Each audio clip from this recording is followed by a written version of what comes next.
మీ ఇంట్లో మొదటి కోటీశ్వరుడు మీరే అవ్వాలనుకుంటున్నారా? ఈ ఫైనాన్షియల్ వెబినార్ లో ఇప్పుడే జాయిన్ అవ్వండి. నమస్తే, వెల్కమ్ టు సుమన్ టీవీ. నేను మీ రమా రాజేష్. ఈరోజు మనం ఎస్డబ్ల్యూపీ గురించి డీటెయిల్గా నేర్చుకుందాం. ఇదివరకు నేను చాలా వీడియోస్ చేశాను ఎస్డబ్ల్యూపీ గురించి. కాకపోతే ఈరోజు ఎస్డబ్ల్యూపీలోని మోస్ట్ ఇంపార్టెంట్ సెగ్మెంట్ అంటే మీకు లైవ్ ప్రూఫ్తో వచ్చానమాట, ఎందుకు ఇలాంటి ఫండ్స్లోనే పెట్టాలి అనేసి. ఈ మధ్యన రీసెంట్గా నాకు చాలా కాల్స్ వచ్చాయి క్లయింట్స్ నుంచి. వాళ్ళు ఏం చెప్తూ ఉన్నారంటే, మేడం స్మాల్ క్యాప్ ఫండ్స్లో పెట్టుకుంటే ఎక్కువ రిటర్న్స్ వస్తాయి కదా ఎస్డబ్ల్యూపీ చేసేటప్పుడు అని చెప్పి వస్తుంటారు. సో స్మాల్ క్యాప్ ఫండ్స్లో ఎస్డబ్ల్యూపీ ఎందుకు చేయకూడదు అని నేను ఒక వీడియో ఆల్రెడీ కవర్ చేశాను. సో ఆ తర్వాత దాంట్లో కొందరు మళ్ళీ కామెంట్స్ పెట్టారు, ఎందులో పెట్టకూడదో చెప్పారు, ఎందులో పెట్టాలో అది కూడా మాకు ఎక్స్ప్లెయిన్ చేయండి అనేసి. సో ఇవాళ నేను ఆ వీడియోతో మీ ముందుకు వచ్చాను. అండ్ మోర్ ఓవర్ మనం డీటెయిల్గా క్యాలిక్యులేషన్స్ కూడా చూద్దాము, ఎందుకు స్మాల్ క్యాప్ ఫండ్స్లోని పెట్టకూడదు, ఎలాంటి ఫండ్స్ ఎస్డబ్ల్యూపీకి మంచివి, ఇవన్నీ కూడా డీటెయిల్గా నేర్చుకుందాం. అండ్ లాస్ట్లోని మనము ఒక అనాలిసిస్ కూడా చేసి అర్థం చేసుకుందాము. సో ఫస్ట్ వచ్చేటప్పటికి, ఎందుకు మనం ఎస్డబ్ల్యూపీ పెట్టుకునేటప్పుడు స్మాల్ క్యాప్ ఫండ్స్ కానీ లేకపోతే డెట్ ఫండ్స్లో కానీ పెట్టుకోకూడదు అని తెలుసుకోవాలి. So already small cap funds గురించి నేను ముందే మాట్లాడాను కాబట్టి, ఇప్పుడు స్మాల్ క్యాప్ ఫండ్స్ కాకుండా మనం ఎక్కువ రిస్క్కి వెళ్ళకుండా, అంటే ఫ్లెక్సీ క్యాప్ కానీ, అగ్రెసివ్ హైబ్రిడ్ ఫండ్ కానీ, లేదా కన్జర్వేటివ్ హైబ్రిడ్ ఫండ్ కానీ, లేదా డెట్ ఫండ్స్ కానీ, ఇలాంటి వాటిలో అంటే ఇవి రిస్క్ తక్కువ ఉన్నవి compare to small and mid cap, ఇవి రిస్క్ తక్కువ ఉన్నవి. ఇలాంటి వాటిలో ఇన్వెస్ట్ చేసుకునేటప్పుడు మనం దానివల్ల మన క్యాపిటల్ ఎన్నిసార్లు రిస్క్లో పడుతుంది, దానివల్ల మనకు వచ్చే లాసెస్ ఏంటి, ప్రాఫిట్స్ ఏంటి, సో వీటన్నిటిలో కూడా బెస్ట్ ఆప్షన్ ఏంటి, వీటన్నిటి గురించి వాళ్ళ వీడియో నేర్చుకుందాం. సో ఫ్లెక్సీ క్యాప్లో అంటే ఇది real data analysis value research వాళ్ళు చేసింది. దాని ప్రకారంగా వాళ్ళు ఒక 1 crore రూపీస్ కనుక ఇన్వెస్ట్ చేస్తే, 1 crore రూపీస్ ఎస్డబ్ల్యూపీ కోసం ఇన్వెస్ట్ చేసినప్పుడు ఎవ్రీ మంత్ 50,000 చొప్పున తీసుకుంటున్నప్పుడు ఎన్నిసార్లు ఆ అమౌంట్ రిస్క్లో, వాళ్ళు పెట్టిన ₹1,00,00,000 ఎన్నిసార్లు రిస్క్లో పడింది, అండ్ అట్లానే ఎంత అమౌంట్ రిటర్న్ వచ్చింది, అండ్ దానివల్ల వచ్చిన బెనిఫిట్స్ ఏంటి, దాని గురించి ఒక చిన్న స్లైడ్ ఇది. సో ఇది ఆల్రెడీ నేను ఇంకొక వీడియోలో చేశాను ఎస్డబ్ల్యూపీ గురించి, ఒకవేళ మీకు కంప్లీట్గా కావాలంటే ఆ వీడియో చూడండి.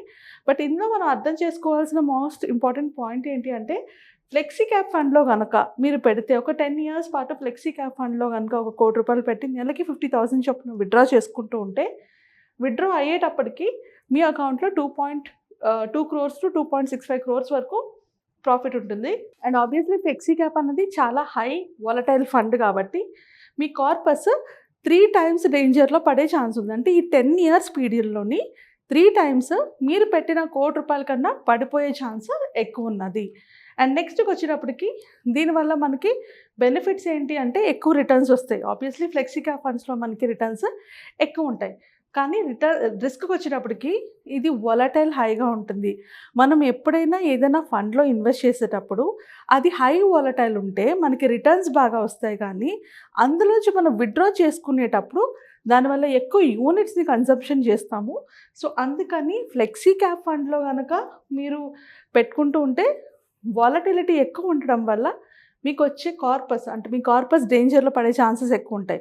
రిటర్న్స్ మీకు కనిపిస్తున్న కార్పస్ ఎక్కువ డేంజర్గా ఉంటుంది. సో ఇది మాట్లాడడానికి చాలా సులువుగా ఉంటుంది, కానీ మీరు పెట్టిన ₹1,00,00,000 సడన్గా ఒక 5 years తర్వాత 80 lakhsకు 70 lakhsకు పడిపోయినట్టు కనిపించింది అనుకోండి, అది ఎమోషనల్గా ఎలాంటి ఇంపాక్ట్ ఉంటుంది మీ మీద, అది చాలా ఇంపార్టెంట్. సో అందుకని ఫ్లెక్సీ క్యాప్ ఫండ్స్ మంచి రిటర్న్స్ ఇచ్చినా కూడా దీనికన్నా బెటర్ ఆప్షన్స్ ఉన్నప్పుడు, అంటే ఎక్కువ రిస్క్ లేకుండా కొంచెం తక్కువ రిస్క్కి ఇంచుమించుగా మనకి రిటర్న్స్ వస్తున్న ఫండ్స్ ఉన్నప్పుడు వాటిని ప్రిఫర్ చేసుకోవడం బెటర్. సో ఈ కేటగిరీలో next best category aggressive hybrid funds. Aggressive hybrid ఫండ్స్లో కూడా మనకి 2 to 2.5 crores దాకా వస్తుంది రిటర్న్. అండ్ దీని రిస్క్ దీనంత హై కాదు, ఇది మీడియం టు హై రిస్క్ ఉంటుంది. అండ్ మీరు పెట్టిన కార్పస్ ఏదైతే ఉంటుందో ఇది 1 crore 1 time మాత్రమే 10 yearsలోని డేంజర్లో పడింది, అంటే 1 crore కన్నా తగ్గింది. అండ్ నెక్స్ట్కి వచ్చేటప్పటికి అగ్రెసివ్ హైబ్రిడ్ ఫండ్స్ సిమిలర్గా ఈక్విటీ మార్కెట్లోని, అంటే ఫ్లెక్సీ క్యాప్ ఫండ్స్ అట్లా దానికి సిమిలర్గా రిటర్న్స్ ఇస్తున్నప్పుడు, అంత రిస్క్ తీసుకోకుండా కొంచెం తక్కువ రిస్క్లో తీసుకున్నా మనకి మంచి రిటర్న్స్ వస్తున్నప్పుడు ఇది బెస్ట్ చాయిస్ అనమాట. సో అండ్ దీంతో కంపేర్ చేసుకుంటే దీని వాలటిలిటీ కొంచెం తక్కువ ఉంటుంది. అందుకనే మీరు చూస్తే మీ కార్పస్ డేంజర్లో ఎక్కువ పడలేదు. ఇప్పుడు నేను ఒక 2 బెస్ట్, అంటే ఒక top performing aggressive fund and ఒక బాటమ్ పర్ఫార్మింగ్ అగ్రెసివ్ ఫండ్, ఇవి రెండు కంపేర్ చేసి మీకు ఎక్స్ప్లెయిన్ చేస్తాను నెక్స్ట్కి వచ్చేటప్పటికి. అలానే మనం కన్జర్వేటివ్ హైబ్రిడ్ ఫండ్కి వెళ్ళామనుకోండి, కన్జర్వేటివ్ హైబ్రిడ్ ఫండ్లో మీకు రిటర్న్స్ మీరు పెట్టిన ₹1,00,00,000 1.19 నుంచి 1.61 crores వరకు రిటర్న్స్ వస్తాయి. ఇది రిస్క్. అగ్రెసివ్ హైబ్రిడ్ ఫండ్తో పోల్చుకుంటే దీనికి రిస్క్ కొంచెం తక్కువ. కానీ మీరు ఇక్కడ అబ్జర్వ్ చేయాల్సిన మోస్ట్ ఇంపార్టెంట్ పాయింట్ మీ కార్పస్ ఏదైతే ఉందో అది 7 times రిస్క్లో పడుతుంది. సో 7 times అది రిస్క్లో పడుతుంది అంటే మీరు పెడుతున్న అంటే ప్రతి సంవత్సరం 10 ఏళ్ళలోని చాలాసార్లు 7 times మీ కార్పస్ తక్కువలోనే మీకు కనిపిస్తూ ఉంటుంటే ఇట్ ఈస్ వెరీ రిస్కీ. అంటే అది మనం కంటిన్యూ చేయడానికి భయపడుతుంటాం. ఎందుకు రిస్కీ పడుతుంది అంటే మనం ప్రతి నెల ఎస్డబ్ల్యూపీలో విత్డ్రా చేసుకుంటూ వెళ్తున్నాం. సో విత్డ్రా చేసుకునేటప్పుడు దాన్ని గ్రోత్ ఎక్కువ లేదనుకోండి, మీకు వస్తున్న రిటర్న్ ఎక్కువ లేదు, కానీ మీరు విత్డ్రా చేసుకుంటూ వెళ్తే ఏం జరుగుతుంది, మీ కార్పస్లో నుంచే అది రిమూవ్ అవుతుంది కదా. సో అందువల్ల ఇది రిస్కీ అనమాట. సో మనం ఎప్పుడైనా కూడా ఎస్డబ్ల్యూపీలో పెట్టుకునేటప్పుడు లో రిస్క్ కోసం ఆలోచించకూడదు, మీడియం రిస్క్కి వెళ్ళాలి. సో ఎప్పుడైతే మనకి విత్డ్రా చేసుకునే అమౌంట్ ఏదైతే ఉంటుందో అది లో రిస్క్ వల్ల మనం పెట్టుకుంటున్న అంటే మనం ఇన్వెస్ట్ చేసిన అమౌంట్ నుంచి కట్ అవుతూ వెళ్తూ ఉంటే మనకు వచ్చే రిటర్న్స్ చాలా తక్కువ కనిపిస్తాయి. సో అందుకనే మనం ఎస్డబ్ల్యూపీ చేసుకునేటప్పుడు మైండ్లో పెట్టుకోవాల్సింది ఏంటి అంటే ఎక్కువ రిటర్న్స్ రాకపోయినా పర్లేదు, కానీ తక్కువ రిటర్న్స్ వచ్చే ఫండ్స్లో పెట్టకూడదు. పెడితే మన అమౌంటే మనకి కట్ అయ్యి విత్డ్రా అయ్యి వస్తుంటాయి. So conservative hybrid fund is also a bad choice. Similarly debt ఫండ్స్లో కూడా మీకు విత్డ్రాల్ అంటే మీకు రిస్క్ లో ఉన్నా కూడా అవుట్ ఆఫ్ 10 years పాటు మీకు ఆ 1 crore కార్పస్ అన్నది రిస్క్లో పడింది. సో అలాంటప్పుడు ఇది కూడా డేంజరే. సో మనం ఎప్పుడైనా ఎస్డబ్ల్యూపీలో పెట్టుకునేటప్పుడు అటు హై రిస్క్కి వెళ్ళకూడదు, ఇటు లో రిస్క్కి వెళ్ళకూడదు. సో మనకి బెస్ట్ ఆప్షన్ ఏంటి అంటే ఎస్డబ్ల్యూపీలో పెట్టుకునేటప్పుడు అగ్రెసివ్ హైబ్రిడ్ ఫండ్, ఇది మీడియం టు హై రిస్క్, ఇది మాత్రమే బెస్ట్ ఆప్షన్.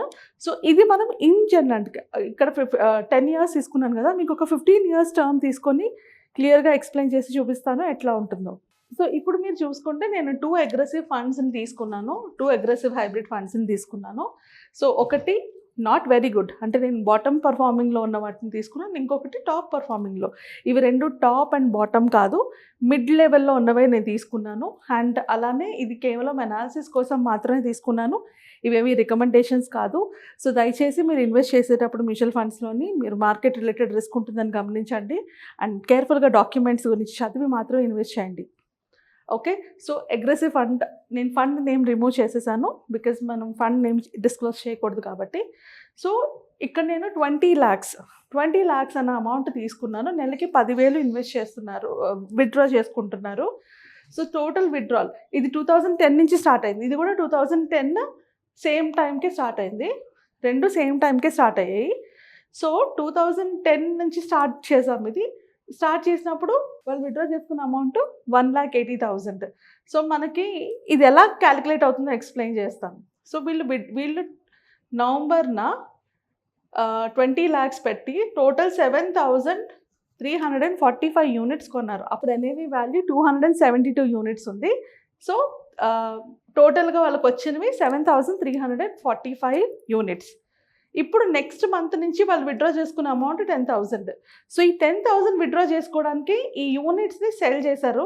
సో చూస్తే 35 యూనిట్స్ని సెల్ చేసి మనకి 10,000 రూపీస్ విత్డ్రా చేసుకుంటున్నారు. అలాగే ప్రతి మంత్ కూడా ఒక 30 యూనిట్స్ 35 యూనిట్స్ అంటే ఇక్కడ ఎన్ఏవి పెరిగే కొద్దీ ఇక్కడ అమ్మే యూనిట్స్ వాల్యూ తగ్గిపోతూ ఉంటాయి. సో అలా ప్రతి నెల వెళ్తుంది. మీరు ఇక్కడ అబ్జర్వ్ చేస్తే ఇక్కడ ఎన్ఏవి చూడండి 272.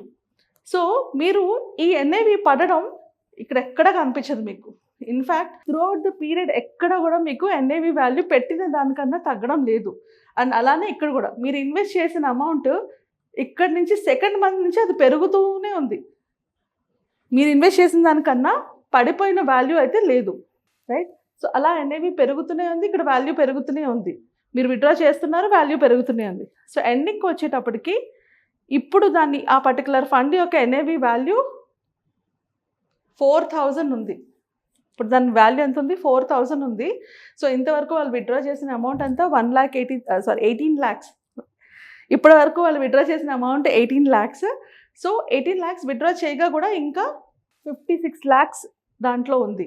సో టోటల్గా వాళ్ళకి వచ్చిన వాల్యూ అంతా 74 lakhs అనమాట. సో ఈ 15 yearsలోని వాళ్ళు ఎవ్రీ మంత్ 10,000 విత్డ్రా చేసుకోగా కూడా వాళ్ళకి 56 lakhs ఇంకా అకౌంట్లో ఉంది. And at the same time total value generate చేసింది 74 lakhs జనరేట్ చేసింది. మీరు చూస్తే NAV ఎక్కడ డ్రాప్ అవ్వలేదు. So that is the advantage of aggressive hybrid funds. అంటే మీరు పెట్టిన ఇన్వెస్ట్మెంట్ ఎప్పుడు పడకుండా అది అలా మేనేజ్ చేసుకుంటూ పెరుగుతూ వెళ్ళింది. సో అదే మనం స్మాల్ క్యాప్లో కానీ మిడ్ క్యాప్లో కానీ లేకపోతే ఫ్లెక్సీ క్యాప్లో పెట్టుకునేటప్పుడు ఈ వొలటాలిటీ ఉంటుంది. NAVలోని మార్పులు ఉంటాయి, పడిపోతూ ఉండొచ్చు, పెరుగుతూ ఉండొచ్చు. సో పడినప్పుడు మీకు NAV వాల్యూ పడినప్పుడు మీరు పెట్టిన అమౌంట్ కార్పస్ రిస్క్లో ఉండే ఛాన్సెస్ ఉంటాయి. ఇది వర్స్ట్ పర్ఫార్మింగ్ ఫండ్, అంటే వర్స్ట్ అంటే బాటమ్ పర్ఫార్మింగ్ ఫండ్. అలానే కొంచెం టాప్ పర్ఫార్మింగ్ ఫండ్ కూడా నేను తీసుకున్నాను, సేమ్ అమౌంట్. ఇది కూడా మీరు కంపేర్ చేస్తే ఇక్కడ 177 యూనిట్స్, ఎందుకంటే ఇక్కడ NAV వాల్యూ తక్కువ ఉంది కాబట్టి వాళ్ళు 177 యూనిట్స్ అమ్మాల్సి వచ్చింది. ఇది one more important point. NAV value తక్కువ ఉన్నది తీసుకుంటే ఎక్కువ యూనిట్స్ వస్తాయి కదా అనుకుంటాము. మనం సెల్ చేసేటప్పుడు అమ్మాయి కూడా ఎక్కువ యూనిట్స్ వెళ్ళిపోతాయి. ఇక్కడ NAV వాల్యూ ఎక్కువ ఉంది కాబట్టి మనం అమ్మాయి యూనిట్స్ తగ్గున్నాయి, రైట్. ఇక్కడ మనం ఎంత యూనిట్స్ అమ్ముతాం అన్నది కాదు ఇంపార్టెంట్. ఇక్కడ ఇంపార్టెంట్ ఏంటి అంటే ఫండ్ పర్ఫార్మెన్స్ ఎలా ఉంది అన్నది చూసుకోవడం బట్టి ఉంటుంది. సో ఇక్కడ 177 యూనిట్స్ సెల్ చేయాల్సి వచ్చింది. అండ్ వీళ్ళు కొన్న units 37,000 units. So 37,000 units second time అంటే 10,000 విత్డ్రా చేసేటప్పటికి 177 యూనిట్స్కి అది పడింది అనమాట. సో ఇక్కడ కూడా మీరు చూసుకుంటే ఎక్కడ NAV వాల్యూ డ్రాప్ అవ్వలేదు, అలానే వాళ్ళు ఇన్వెస్ట్ చేసిన అమౌంట్ కూడా ఎక్కడ డ్రాప్ అవ్వలేదు. సో ఇక్కడ మీరు మీ ఇన్వెస్ట్మెంట్ అమౌంట్ని రిస్క్ చేయకుండా మీ రిటర్న్స్ని మీరు గెయిన్ చేసుకుంటున్నారు. అండ్ ఇక్కడికి వచ్చేటప్పటికి 2010లో స్టార్ట్ చేశారు, 2015. సో ఈ 15 yearsలోని వాళ్ళు 1,80,000 విత్డ్రా చేసుకుంటే వాళ్ళు టోటల్ అంటే దాంట్లో ఇంకా 69 lakhs ఉంది. సో ఈ పర్టికులర్ ఫండ్ మనకి 87 lakhs రిటర్న్ ఇచ్చింది. సో మైండ్లో పెట్టుకోవాల్సింది ఏంటి అంటే మనం ఎప్పుడైనా SWP చేసుకునేటప్పుడు ఎలాంటి ఫండ్స్ చూస్ చేసుకోవాల్సిన ఫండ్స్ ఏంటి? Aggressive hybrid funds. So aggressive hybrids fund కనుక మీరు చూస్ చేసుకొని SWP కనుక చేసుకోగలిగితే మీ అమౌంట్ రిస్క్లో పడకుండా మీకు కావాల్సినంత అమౌంట్ని రిటర్న్స్ని విత్డ్రా చేసుకోవచ్చు. సో రికమెండెడ్ విత్డ్రాల్ అమౌంట్ ఎంత? 6% 8%, అంతకు మించి కాదు, లేదా ఇన్ఫ్లేషన్ ప్లస్ 2%. ఇంతకు మించి విత్డ్రా చేయకూడదు SWP చేసుకునేటప్పుడు. అలా విత్డ్రా చేస్తే మీ కార్పస్ కూడా డేంజర్లో పడుతుంది అండ్ మీరు లాంగ్ టర్మ్ ఇట్లాగా వెల్త్ని అయితే క్రియేట్ చేయలేరు. ఐ హోప్ SWP గురించి ఒక మంచి ఐడియా మీకు ఈ వీడియో ద్వారా వచ్చినట్టు అనిపిస్తుంది. అండ్ అలానే ఇంకా డీటెయిల్డ్గా మనం ఇలాంటి కాన్సెప్ట్స్ గురించి నేర్చుకోవాలంటే మనం కండక్ట్ చేస్తున్న వెబినార్లో జాయిన్ అవ్వండి. ఆ వెబినార్లో ఇన్ డెప్త్గా మ్యూచువల్ ఫండ్స్ అంటే ఏంటి, SIP అంటే ఏంటి, SWP అంటే ఏంటి, ఇలాంటి మార్కెట్ సిచ్యువేషన్లో కూడా ఎలా ఇన్వెస్ట్ చేసుకోవాలి, వీటన్నిటి గురించి డీటెయిల్గా నేర్చుకుంటాము. సో మీకు మోర్ డీటెయిల్స్ కోసం కింద స్క్రోల్ అవుతున్న నెంబర్కి కాల్ చేసి బుక్ చేసుకోండి. Thank you so much.